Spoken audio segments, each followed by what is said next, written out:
मान लो किसी को एमडी ज्यादा चढ़ जाए, उसका इलाज मेरे पास ही, मेरे को बता देना कि एमडी ज्यादा चाहिए, उसको उतरता है बोर्ड नहीं दे है जगह जानते रहे झड़का मारू बना कौन है। वो आदमी जो एमडी खाता है ना, वो ये भी कहते हैं कि ये बाप है ओ मारो कहीं बाप है, मारो बाप तो दूजो है पचे एक डेमो और ये स्टैंड नहीं करना ऐसे, पर मारी बदनामी करता है हनुमान जी छोरा यहाँ करे।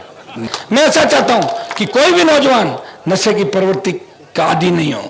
मैं तो कई बार कहता हूं, कई बच्चे नशा पत्ते का ये डोडा पोस्ट का काम करते हैं, मैं उनको कहता हूं दूसरा काम कर लो, मत करो, ये कर भी लोगे 2 बार अगर पुलिस पकड़ लेगी क्या जीवन रह जाएगा तुम्हारा बताओ। ये मैं हमेशा कहता हूं, नहीं मानते तो अब उसका इलाज मेरे पास नहीं, मैं तो कह ही सकता हूं, सारी बातें कौन सी मेरी मानते हैं। और नशा करना नहीं है किसी भी कीमत पे। नए नशे आए एमडी, इसमें वो पीने के बाद पता ही नहीं रहता कि सामने खड़ा कौन है, अपने बाप को ही बाप नहीं मानता वो आदमी जो एमडी खाता है ना, वो ये भी कहते हैं कि ये बाप है ओ मारो कहीं बाप है, मारो बाप तो दूजो है पचे। तो एमडी चढ़ी माता में दिमाग है, वो जूता में उतरे, जूता टेका 5 जूट टेकते नीचे हो जाए एमडी निकल जाए। मान लो किसी को एमडी ज्यादा चढ़ जाए, उसका इलाज मेरे पास ही, मेरे को बता देना कि एमडी ज्यादा चाहिए, उसको उतरता है। वो कहते हैं ना भांग मांगे बूंगड़ा क्या हो तो ठग था, पुरानी बात है ना। हाँ और थारे दाई पड़े तो पी, और एमडी मांगे मेरे को मांगती है। एमडी हनुमान जी को बुला लो, आज एमडी निकल जाएगी एमडी बात, ठीक है।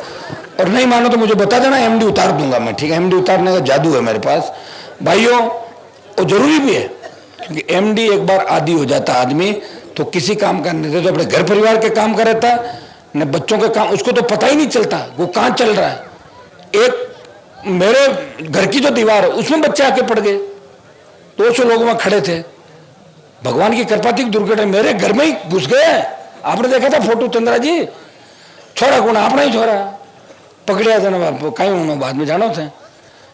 मैंने कहा चलो भेजो इनको, मर मुर जाएंगे। तो मैंने कहा तुम्हारी इतनी हिम्मत, बोले हिम्मत को नहीं, मानो जोश चढ़ गो कि नाग दो माई गाड़ी के साहब माई जाता रहे, तो माई में घर के माई लेता गाड़ी लिए दीवार तक दीवार तोड़ दी। एमडी के नशेड़ी थे, अब क्या करें नशेड़ियों का, इनकी बात का कोई भरोसा बनी, दिन में केर शाम का केर दोपहर केर जावे कटेर करे की। तो ये भी अपने को ध्यान रखना, हमें इस व्यवस्था को बिगड़ने नहीं देना। ये ध्यान व्यवस्था ठीक रहेगी तो सारा काम ठीक रहेगा। आज पांचोड़ी के अंदर बड़ी तादाद के अंदर भारतीय जनता पार्टी के लोगों ने आरएलपी ज्वाइन करी, तो मैं उनको कह रहा था कि मेरा बीजेपी वालों से थोड़ा ये भी संबंध है कि मैं बीजेपी के अंदर था एक जमाने के अंदर, तो थोड़ा बहुत लगाव होता है। जो चंद्रा जी के हमारे पुरानी दोस्ती है, कांग्रेस छोड़ आरएलपी में आएगा। आज ठाकर साहब ने पूरी बोला, अब के मांगो ध्यान रहा पूरा ठाकर साहब, अब को जोरदार कि सुस्त हो थोड़ा, कोई सड़क बनी कौन है नारायण लिख दे ठाकर साहब वाले, बनवा देंगे आप चिंता में, सड़कों की इनकी छोड़ दो आप, है अरे और आ जाएगी, क्यों चिंता कर, मैं बैठा हूं तो सड़कें ही सड़कें, ट्रेनें सब आ जाएगी, मजबूत रहो।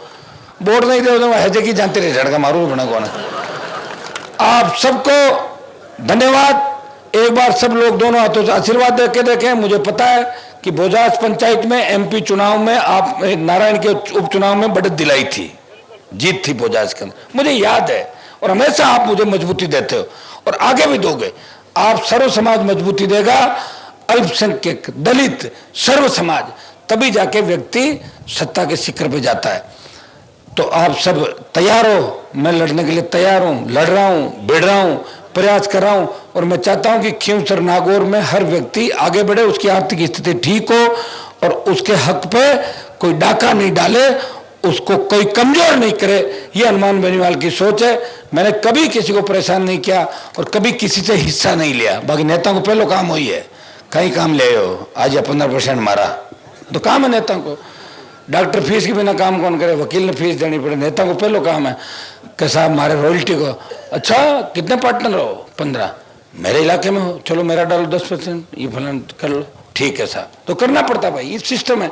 एक व्यक्ति है जो सिस्टम के खिलाफ लड़ता है, इसलिए उसको डर नहीं लगता किसी का। लड़ाई देखी आपने सड़कों पर मेरी, और मैं किसी जाति के खिलाफ नहीं लड़ता, मैं व्यवस्था के खिलाफ लड़ता हूं। अगर व्यवस्था ठीक नहीं है तो हनुमान बेनीवाल लड़ेगा। अब वो व्यवस्था खराब करने वाले किसी जाति के व्यक्ति हो सकते हैं, तो लोगों को लगता है यार हमारी जाति के खिलाफ जाति के खिलाफ नहीं लड़ रहा है, वो व्यवस्था के खिलाफ लड़ रहा है। वो चाहता है कि गरीब आदमी को अधिकार कैसे मिले, कैसे उसको बजरी सस्ती मिले, कैसे उसको अभी जिप्सम वालों का जो झगड़ा था नागौर के अंदर, आपने देखा होगा, ठेकेदार कौन थे और जिप्सम वाले जो झगड़े थे कौन थे, मैं उनके साथ था, जो गरीब नागौर के रहने वाले हैं। चाहे ठेकेदार कोई भी होंगे, मेरे जानकार होंगे, किसी के रिश्तेदार होंगे, मेरे रिश्तेदार होंगे, उसका मतलब ये थोड़ी हो गया कि मैं आप लोगों को बेच दूंगा। जनता को नहीं बेच सकता, जनता मेरे लिए सबसे जरूरी है। और नहीं मानो तो 40 साल बता दो, 20-25 साल मुझे हो गए मोंडवा के आसपास जो खानों का ठेका होता है, बड़े बड़े दादाओं ने ठेके लिए और मेरे पास आए। मैं कहा क्यों आया? बोल। कह रहे साहब वो खान का ठेका लिया, तेरा क्या लेना देना? भागे यहाँ से साला। मैंने कहा मेरा आदमी चलाएंगे, ये आम आदमी चलाएगा, गरीब आदमी चलाएगा। अगर इनके पेट पे हम लात मारते तो हम कहाँ जिंदा रहेंगे? बताओ, ईश्वर देख रहा हमारे को।